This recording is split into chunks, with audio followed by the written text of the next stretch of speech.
Welcome to the Wordy Podcast, your go-to hub for all things writing, world building, and the occasional dive into the weird and wonderful world of fiction. We're breaking down the barriers between you and your next great story. Whether you're a seasoned scribe or just scribbling your first sentences, we've got something for you. We'll be discussing everything from crafting compelling characters to dissecting the good, the bad, and the downright bizarre in the world of fiction. Okay, this script says you guys are eccentric.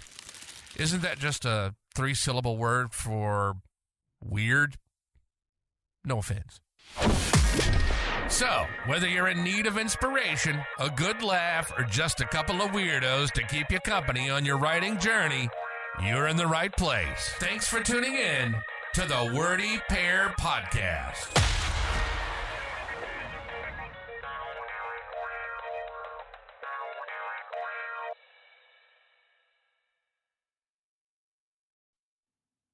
Hello and welcome everybody to the Wordy Pair Podcast. As always, I'm Rudy.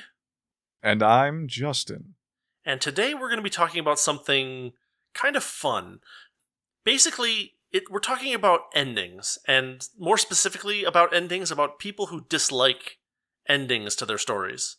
Yes, and we will have choice words for several different types of people that do or do not like endings.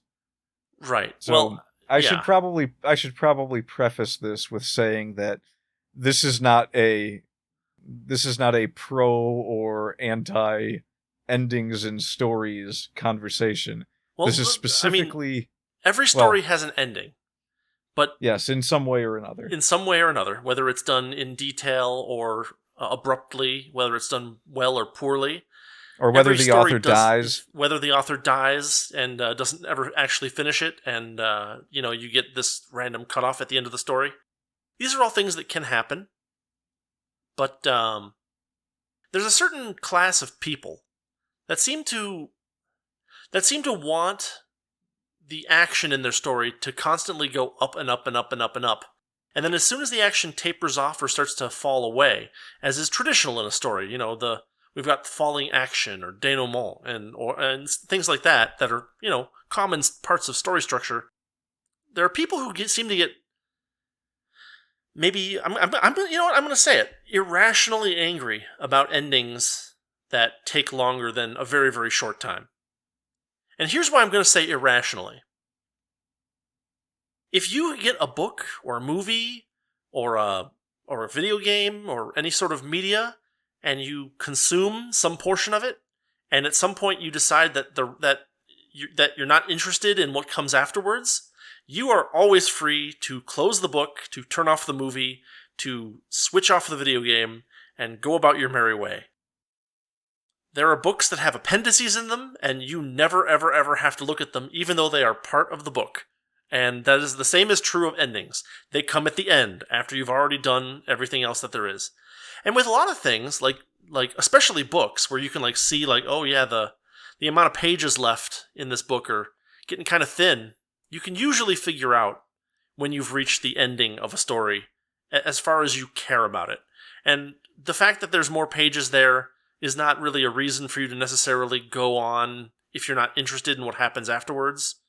But at the same time, it is a bizarre thing to complain about, seeing as how the solution from your end is so simple, and everybody who isn't you loses a ton if people simply decide to stop writing endings. Oh, you mean people with more than a 2-second attention span? Yes, there is an attention span aspect of this.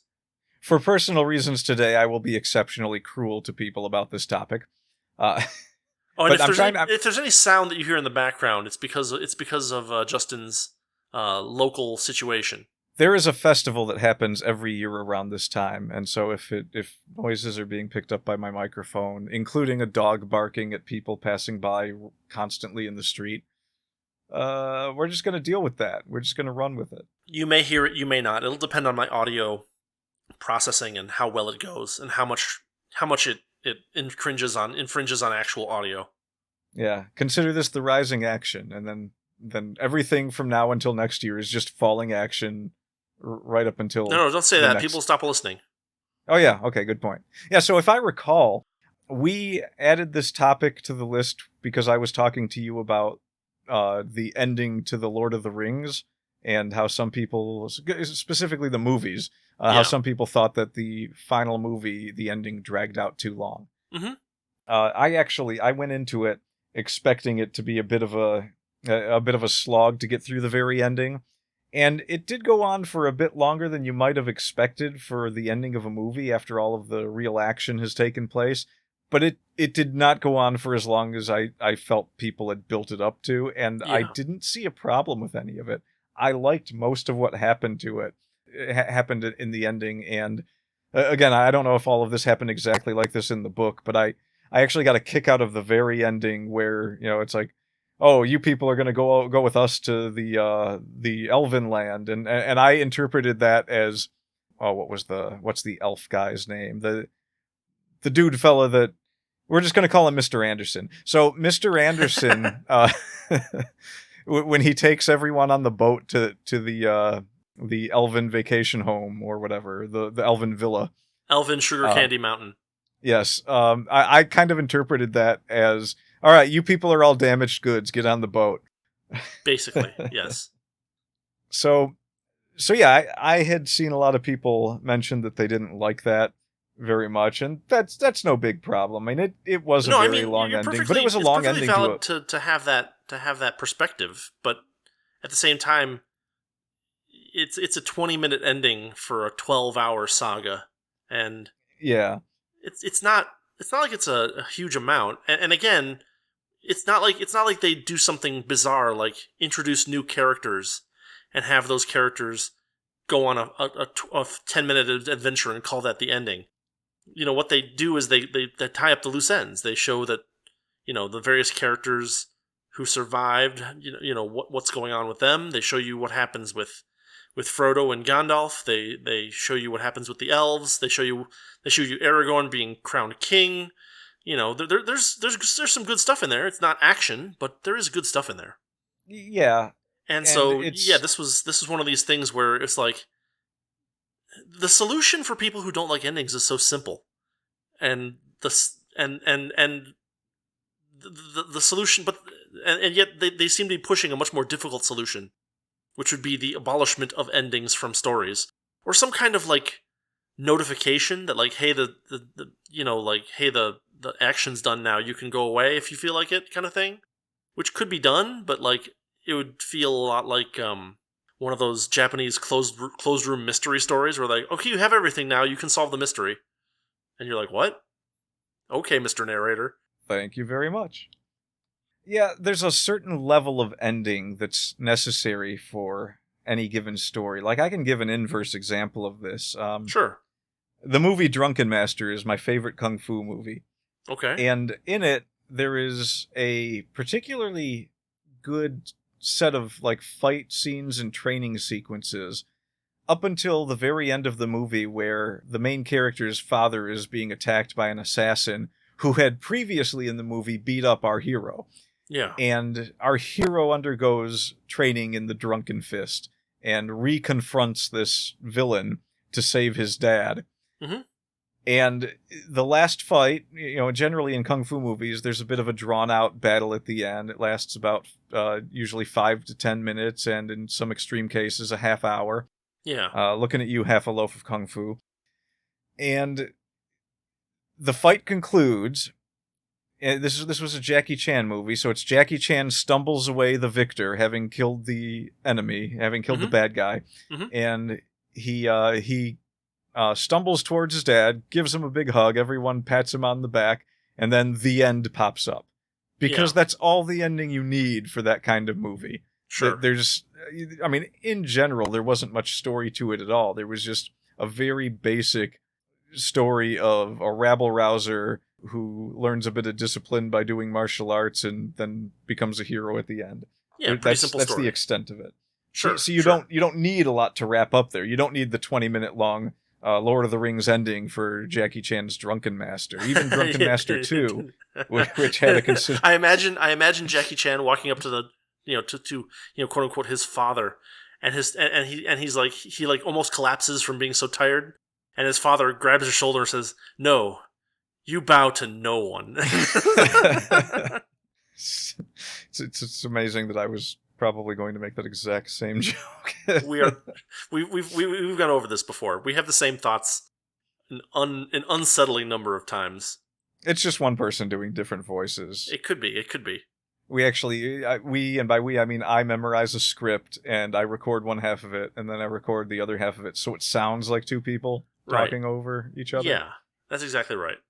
So, considering all the times that we talk over each other, that makes it even funnier. Well, that's just a little shift in Audacity. Easy to do. Yeah. Shift in tone. No, shift in time. You can cut and paste. It works Shift in really tone well. time. It's pitch perfect. A tone shift in time tone. Pitch perfect with just a touch of imperfection. Yeah. But yeah, people who don't like endings. So let me talk about another type of person who doesn't like endings, and this is one of the ones that really riles me. Okay. Netflix refuses to let shows end that should end, and then they drop them. Yes. There is such a lack of closure in the past 10 years on new productions of television shows. It is unbelievable. Okay. I think one of the most egregious ones I remember in the early days was there was a series. I think this was actually a television series. Really? Okay. It was called The Event, and it ended on a big cliffhanger that was kind of like, okay, I guess this is the ending to the series, but I'm pretty sure they planned on doing more with this. Yeah. And it's just like, oh, wait, nope, there's never going to be another season of this again. This was actually canceled. Okay, so I guess... It was canceled, though. Yeah, well, it wasn't just that it was canceled. It seems like... It seems like there's a type of writer for these shows that firmly believes, is just has this diamond conviction that if they end every season on a cliffhanger, they're guaranteed to get another season, and that has not panned out in a single instance that I can think of. But I've seen it about 1,000 times. Yeah. It's just like, no, your show is done, and it's obvious that it's done, and you were probably told that it's done, and then you did this. No. Well, I mean, this is how... We've actually mentioned this problem in passing in a previous episode when we were talking about shonen manga and how, they kind of know 4 weeks in advance when their series is ending, and it can happen very abruptly, and it can also go on longer than they want it to, right? Like, we were talking about the show Bakuman, which illustrates this very well. And wow, for once I'm actually the one bringing up the anime reference. But oh, hey. Yeah, it's one of those things where maybe you just forgot to do the right voice. Yeah, I broke character. You broke character. Yeah. No, but this is kind of one of the things that goes on with serialized stories in general. And especially in visual media where there's significant production costs, you're going to end up with situations where sometimes you had more of a story, and so you end a series or season on like a cliffhanger of some sort with the intention of continuing it, but then you discover that you're not getting any more funding. And that sucks for the people that like the show, but since the show was by definition not successful, it's only a very limited number of people who suffer from that. But then you do have this group of people who believe that by simply making a bunch of mystery boxes and holding and pretending to hold answers to them in their heads, that they can get an infinite amount of funding. And this results in a lot of bad things going longer than they should, and a lot of decent things having unsatisfying endings. Yeah, and it's important to mention that it's not necessary to give all the answers to everything, even if it's the end of your story. Sure. Now, this is something that I do for almost everything I write. Like, I don't want to bring up the good guy for the 1,000th time. I'm going to bring up the Rackon this time. Okay. So in the Rackon, there's 6 chapters. Each one is its own individual little short story that kind of builds off of whatever was going on before. It's like there's just some background lore, and then there's short stories.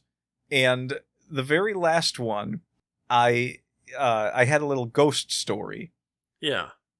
And the way I ended it, it's kind of just supposed to be like, oh, there really was a ghost there, essentially. So that was the point of the story. That was right. The ending to the story. It's like, Okay, so there's like, is there a ghost? And yes, there is a ghost. We have an answer at the end of the story. It's not just something that was in the character's head.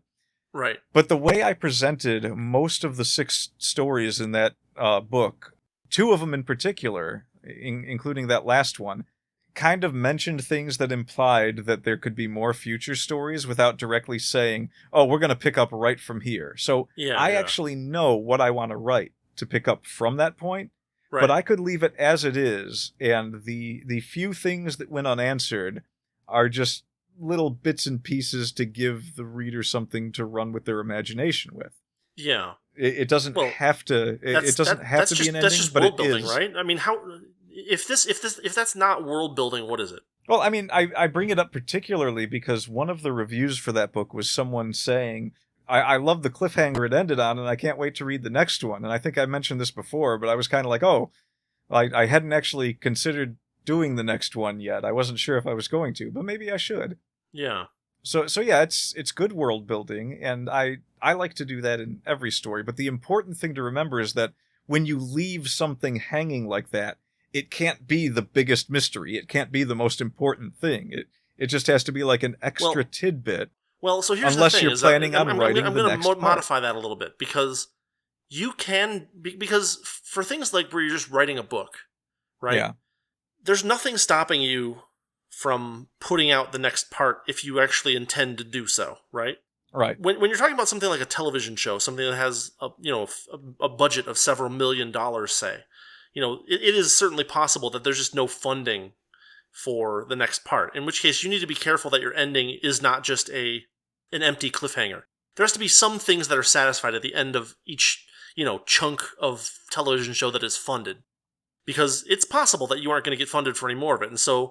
Realistically, if you want to end up with something that people will say, oh yeah, that was good, and it even had a pretty decent ending, even though there were still a few things unanswered, you need to have some kind of character resolution, some kind of plot resolution at the end of the season, and you can leave a few things unanswered, but if you leave big things unanswered, then, and you don't know that you're going to get funding for that next season, then you might end up with something like Lost, where everyone loved it until the very ending, and they're like, oh, this kind of sucked. Yeah, and it's fortunately that seems to be a bigger problem in television than it is in writing books. Well, I guess my point is that in writing, this is not a problem because there's no $1 million that you need to spend to make your next book come out if you feel like it. You just need to write it. Yeah, even if it were something that were professionally published, you would still be able to probably release another thing later on, depending on what kind of rights you retained as the author of that work vis-a-vis your publisher, right? Yeah, that's actually the only situation I can really think of where if you had something that you were planning on continuing and you weren't able to, it would be because of a copyright issue. Right, which is something that you should pay attention to because there are too many properties, I think, that ended up where some author had a cool idea, and he ended up selling the total rights to that idea to some publisher, and that publisher just kind of sits on it. Whereas, if you can, it might be better to negotiate that certain parts of the thing remain in your possession, so to speak, to avoid having some cool idea that you had in your mind get sat on by some publisher for decades. Yeah, or there could be the really, really bizarre situation where the writer has full rights to something, and an ending exists to that thing that is terrible, and everyone is waiting for the writer to make a good ending for it, and he's just up and decided that he's probably not going to do it. Well, this is another thing about breakaway hits, is that if the author who makes the breakaway hit is not exceedingly devoted to his task, there's a good chance that once he becomes financially comfortable, that he'll simply decide to stop working on it and do other things that he finds more enjoyable. Yeah, like talk about how he doesn't work out. You know what? I don't even know. I'm not... I've gotten so many good laughs out of the George Martin situation, I just can't anymore. Yeah. It's just like I'm totally cool with him taking the money and running. I'm not invested in this in any way whatsoever, but I just dude, people made you a multimillionaire. Just give them the last book. I don't care if it's garbage. You should just give them something. And you kind of, sort of, it'd be one of those things. I don't know who his publisher is, but he probably has to get it through the publisher too, right? Like the publisher might be the case. isn't gonna release. But if he scrolls in crayon for 700 pages about things that are better left unsaid, and he calls that an ending, it may be that his publisher says, "Yeah, we're not going to accept that as your final book in this series." Despite the fact that you spent time writing it, this is not. It's like a 100-page illustrated joke book, The Penis Jokes of Jon Snow. Oh man. Yeah, it's I don't know. I mean, look, the fact of the matter is, he can do what he wants, and I'm cool with that. I just feel like I feel like that. Well, this is one of those things where you have to kind of think about it a little bit about about where you're gonna put your investment and how well you're gonna guard your investment from people sometimes, because it's at least partially up to you how invested you get in any particular series. And so if you start to kind of get this feeling from the author that they don't really care, that they're just doing it because it's getting the money, and they start getting big, and they get picked up by a very very very big corporation that's gonna pump hundreds of millions of dollars into that property, and if they don't really love that property, and if they're not really interested in actually finishing it, and especially if they don't know exactly what they're gonna do when they finish it, that is to finish it, then you might want to hold off on getting super invested in a property like that. Maybe.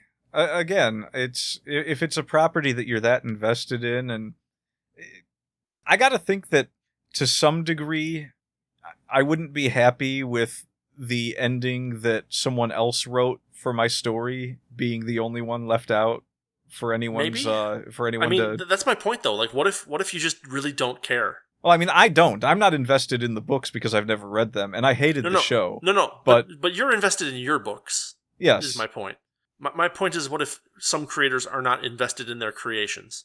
That might actually describe a lot of people, just based on the way that people talk about their own writing sometimes. I feel like, and there's nothing wrong with this. I mean, that was actually another one of the points that was brought up in Bakuman, was there are people that look at what sells and say, okay, how do I write something similar to what sells? And they write that. And they might not be particularly invested in that. That doesn't make it less valid. It just means they saw a place to make money and they decided to join in on the gravy train. Yeah. They're hitching a ride. So there probably are a lot of people out there that aren't particularly invested in the story they wrote, or I mean, maybe they write one thing and then they're like, all right, I'm done with these characters, I'm moving on to the next thing. There's writers like that too. Ideally, if you're a writer and you're writing a story with some characters, you kind of know partway through the writing whether you're gonna write another book with them, right? Like you're like, this is kind of working, or no, this isn't really working. This is interesting, but I don't really feel like there's a lot of potential to make a lot of different stories with these characters. I like the setting, but I want to do different characters, maybe, right? And so, there's no real. Well, I mean, people can make excuses for themselves, but I'm going to say that there's no real excuse for a writer who's writing in a way that things have some kind of serial feel to them to not create at least some kind of a satisfying ending for each of his individual works, right? I've written 2 novellas, and I'm almost done with a novel with a particular group of characters in a particular universe, and each novella has an ending, finishing the job and a little bit of cleanup, and yet it also leaves things open that, hey, these guys might get into another adventure that they need to deal with, kind of thing, right? I wrote a different novella with a different character, and that one has an ending, and that one actually has more of a cliffhanger ending. But at the same time, there's that's my plan was to come back to this character and write more adventures for him. And then I have other short stories and stuff where there's just a story, and there's not really any suggestion that there's going to be a sequel to it, or even that it's going to be part of some kind of comprehensive universe. And those ones have endings too. And they have even more ending-y endings than the stuff that might that I might write a continuation of. That's kind of the point. I like that. Endingy endings. Yeah. Well, like, you know, the ultimate ending of a story, right, is that, like, you know, the bad guy was trying to do something that would end the universe, and then he just ends the universe. And you're like, yep, Yes. it's over. Yes. The occasional victory of the bad guy is always entertaining. I don't know if you ever watched the old cartoon Attack of the Killer Tomatoes, based on the movie. It was based on the movie, but there was an episode where all of the good guys were trapped in a cage, and the bad guy was taunting them, and they were, like, each one of them, in the last 5 minutes of the episode, said, all right, why don't we try doing this to escape? Or why don't we try doing this? And then they came up with this one really long idea that used all of their talents to effect an escape from the villain so that they could save the day. And the villain just walks in and says, no, it's too late for that. We're at the end of the episode. I win this time. And then the episode just ends. Oh. It was that's amusing. Something that you can do in, like, a cartoon show where, you know, like in The Simpsons, right? Like, there's almost never anything that actually changes in The Simpsons. The only things that change in The Simpsons usually happen because, like a voice actor died. And Attack of the Killer Tomatoes is an episodic show that had, you know, that had a kind of a comedic aspect to it. So you were expecting, you know, things to start back up at the same start, you know, next episode regardless. And so they did that, and makes for a fun episode that, hey, oh nope, you lost. Yeah. It's just a matter of, like, and it's worth noting that if you're one of these people that doesn't like endings, when you get to the part of the Killer Tomatoes show where they're like, okay, we have this great plan, it's got something for everyone to do, you can get up and walk away or turn off the TV, and, you know, you don't have to watch that ending. But then you don't get the joke. So I mean, the thing is, it's more a matter of fooling your readers into thinking that you have a good ending than actually, like, knowing what the ending of your story is, because you can end a story in an unfathomable number of ways. Sure. So, I mean, just if you want an example of what I mean, take a look at the ending of a book versus the ending of the book's movie or television show or what have you. Or what's another good example? Maybe the ending of a video game versus the ending of the remake of that video game. I know The Princess Bride, the book, had a much more extended ending and a slightly different set of events that happened at the end. Sure. Whereas in a 90-minute movie, they needed to wrap that up, so they kind of just said, all right, here we go. Here's what happened, and we've shown you the good bits, and here's your happy ending. Yeah. They actually made, if I'm remembering correctly, they even make a joke about happy endings at the end of it. Right. But I might be getting it mixed up with the book now that I think about it. Either way, you know, sometimes an ending has to be abrupt. Sometimes I'll take my favorite movie is Sanjuro. Yeah. And it's this samurai flick that is about a guy who kind of pits two sides against each other, but he's really on one side the whole time. Mm-hmm. Well, no, that was Yojimbo. In Sanjuro, he's on one side, but he's pretending that he's helping the other side so that he can basically keep these couple of idiots alive that got themselves in over their head, and they're going to try and rescue, I believe, a Chamberlain or something. And at the end of the movie, you know, everything has already happened. There's really nothing left to resolve, except there's this one guy that was angry that he was fooled by Sanjuro. Yeah. So at the very end of the movie, he challenges him to a duel. And Sanjuro, at this point in his life, he doesn't really want to duel people, but he's going to give this guy his duel out of respect for him. Yeah. He wins the duel, and whoever these kids were that were with him, that he was basically protecting, these, like, young samurai guys. Yeah, it was like a house versus house conflict in feudal Japan. Yeah, kind of yeah, they were all from the same clan. Yeah. So he wins this fight. He told them not to interfere. He has a duel with this guy, and he wins this fight. They cheer for him, and he gets really angry at them about it. And he kind of looks down at the dead body, and he says, "That man was just like me." And that's kind of how the movie ends. And he walks off into the sunset. Yeah. You know, the point of that story, not the point, but one of the tropes of that story is He's a man who kind of wanders into a situation and vanishes just as quickly. Yeah. And it's not even an ending that really wraps anything up that had to do with the main story. But it's an ending the main that... story gets wrapped up. I mean, there's a a big fight and all that stuff happens, right? I mean, like, the main story gets wrapped up. The people that Sanjuro is helping are victorious in their short-term goal, at least. Yeah, and the movie was good, but the point that I'm trying to make is hold on a minute. I want to make sure that the audience here knows that you are being extremely understated when you say that the movie Sanjuro was good. There are leagues upon leagues of movie difference between some of my favorite movies and how good Sanjuro is. Yeah. That is how good a movie Sanjuro is, and if you haven't seen it, you need to get on that, because it's fantastic. Right. It's a fantastic movie. It's got, action, wit, even a touch of comedy here and there.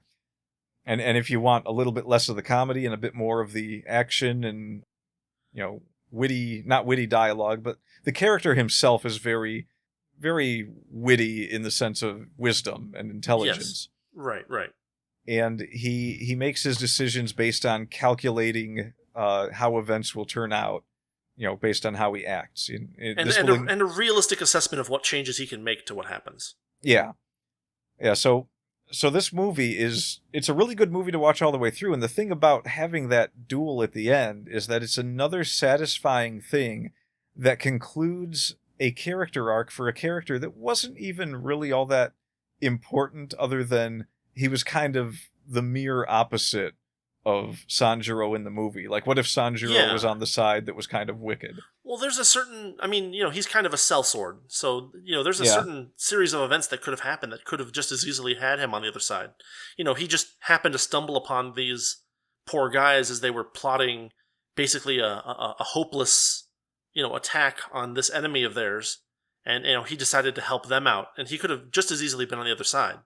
So yeah, it's a really fantastic movie. I've seen it a few times myself as well, and I haven't seen it in a while, so I'm a little fuzzy on the details. But I remember it being very satisfying at the end, and things get loose ends get tied up. There's no mystery boxes that are left to be opened, but we get to see the kind of the Western ending that the hero cowboy rides off into the sunset.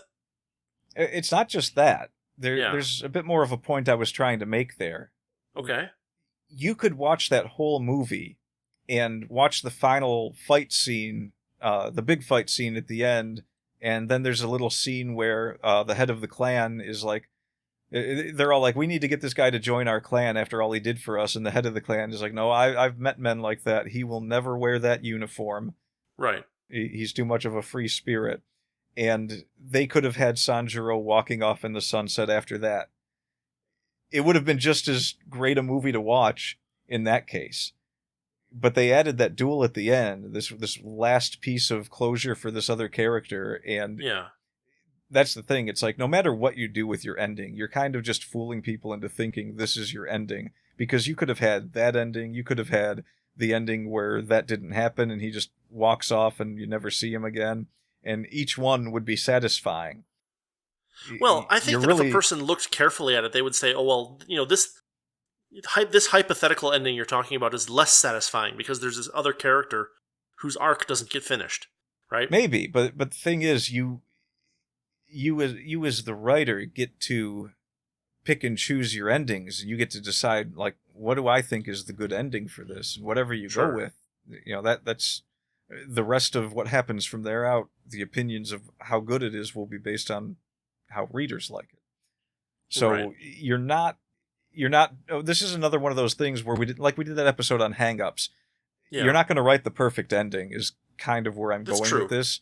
But you can work on writing a good ending, and you might think that, oh God, maybe I should have done this, or maybe I should have done this. Well, there's 1,000 coulda dones, but there's only one that you can do.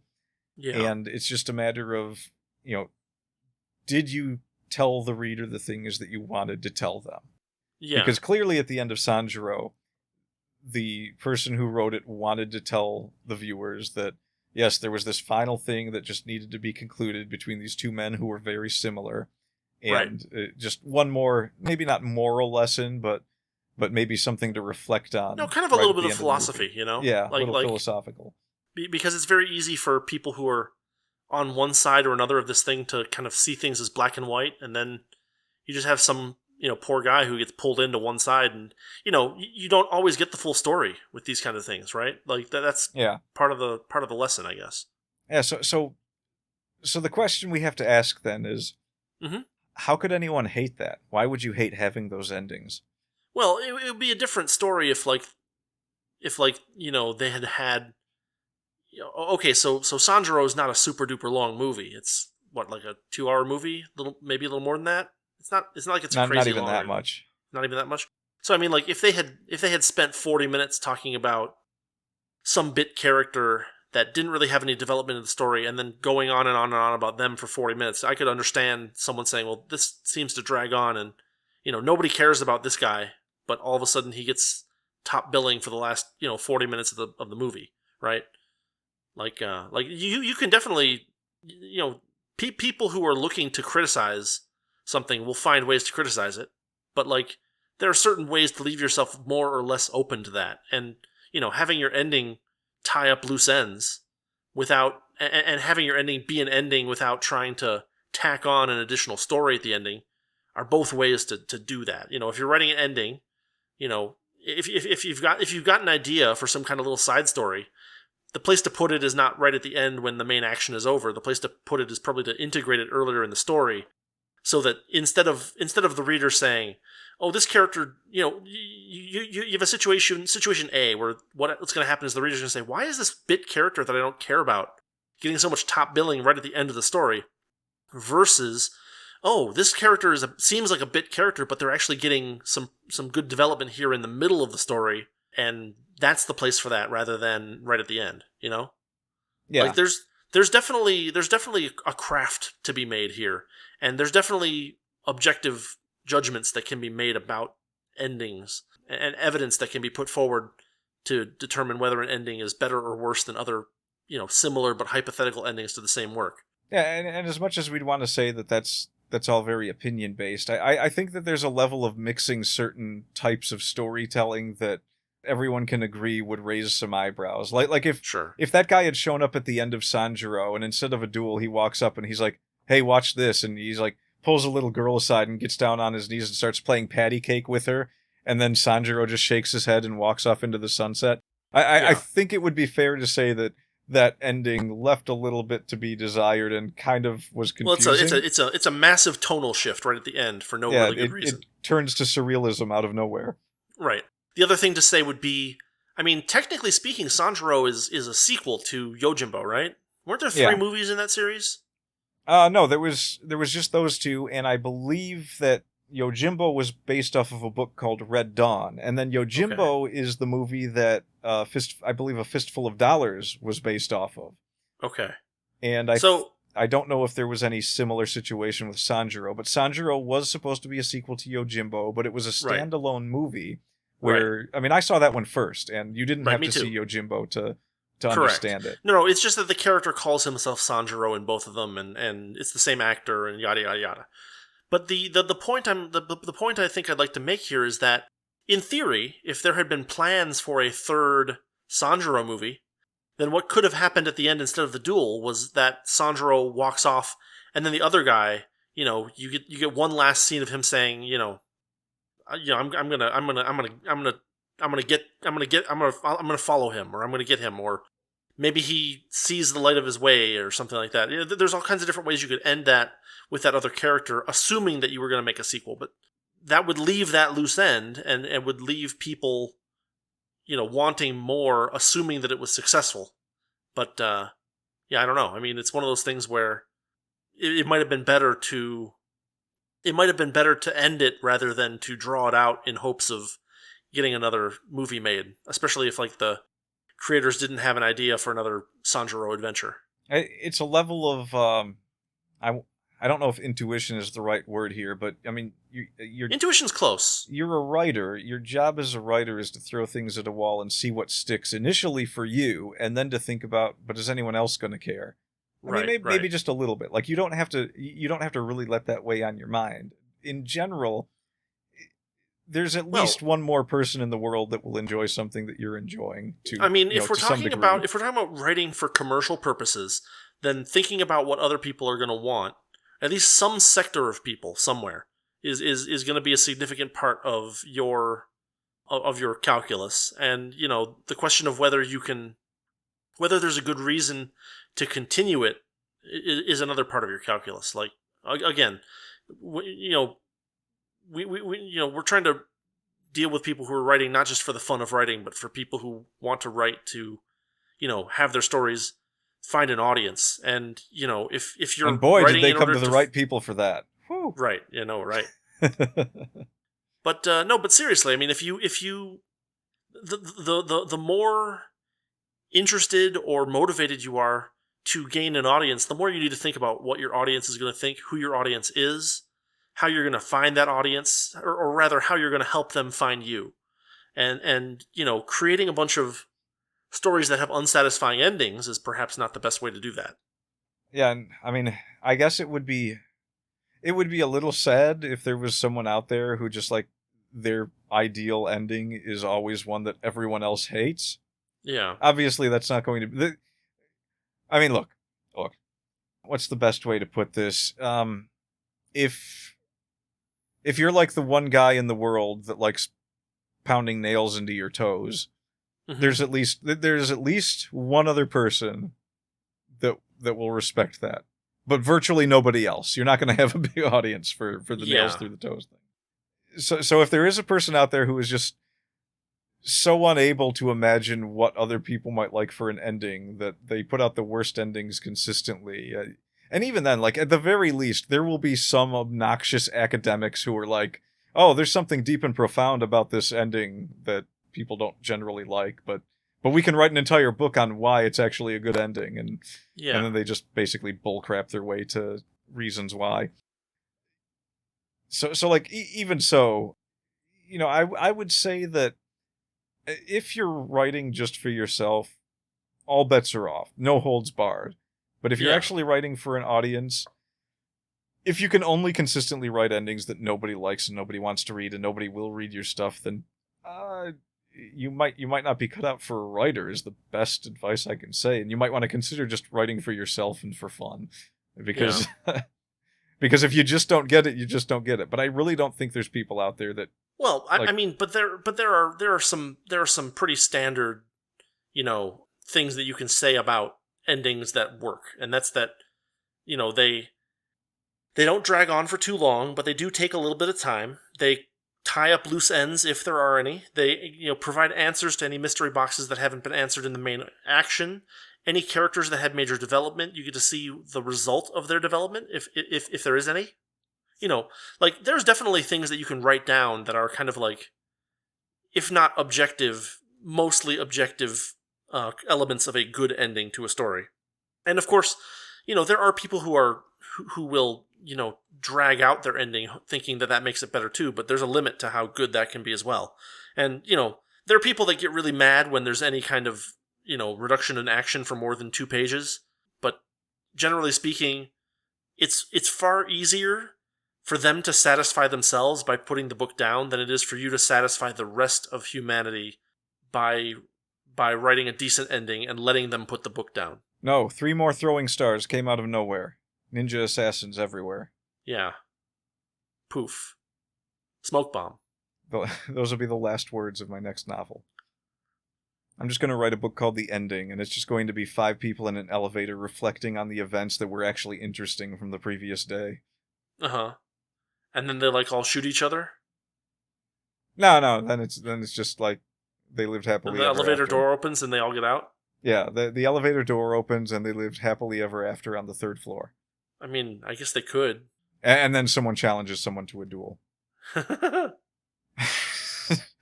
It would be nice to think that someone out there has the running gag of ending every single one of their stories, no matter what kind of story it is, exactly like Sanjuro ended.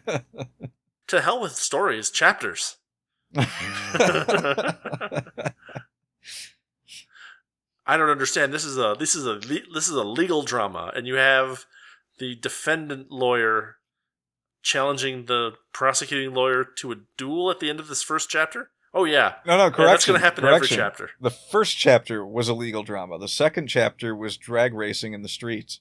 Oh, fair point. We end up with Mega Race. Should we just not end this one? Should we just let it record for another 2 hours? No, we can be done. Like this is a reasonable length for an episode. We are not obligated to create these 1.5 to 2.5 hour monstrosities. Should we call this episode end? It would be particularly funny for us to just abruptly end the episode, and it just cuts to the outro. I mean, I don't know. I'm down with that. Should we just call this episode Ender's Game and make people think we're going to review the books? No, we won't do that. That would be bad. But I think I will end it abruptly and get a laugh from somebody maybe. Thanks for listening to the Wordy Pair Podcast. Our passion is all things writing, world building, and getting into the weird and wonderful world of fiction. We hope you enjoyed our unique takes. If you did, make sure to like, rate, review, and subscribe to get your weekly dose of writing weirdness. We'll be back soon, but in the meantime, hit us up on Twitter. For Rudy, it's @Rudolph_Cone. And for Justin, @Ninja Mouse Chew. See you next time on the Wordy Pair Podcast.